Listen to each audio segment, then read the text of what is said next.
ওদেরকে আদিবাসী স্বীকৃতি দেয়া মানে হচ্ছে পার্বত্য চট্টগ্রামের উপরে আপনি আপনার রাষ্ট্রের অধিকার হারাবেন।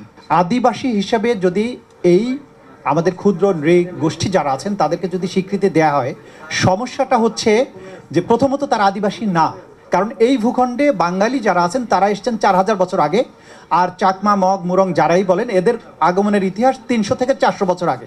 এখন 400 বছর আগে যে এসছে তাকে যদি আমি আদিবাসী বলি, তাহলে 4000 বছর আগে যে এসছে তাকে আমি কি বলবো?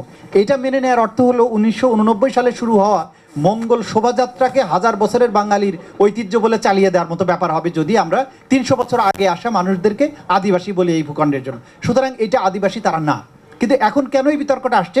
এটার পিছনে অনেক ভূ রাজনৈতিক কারণ আছে। এইটা আমাদের মাননীয় রাজনীতিবিদ, মন্ত্রী, এমপি যারা এখানে আছেন, রাজনীতিবিদ সবারই এটা বোঝা দরকার। কারণ বাংলাদেশের 1/10 ভূখণ্ডের নাম হচ্ছে পার্বত্য চট্টগ্রাম, এবং এটা ভৌগোলিক, সামরিক এবং সম্পদের দিক থেকে কতটা রাষ্ট্রের জন্য গুরুত্বপূর্ণ সেটা বুঝতে হবে।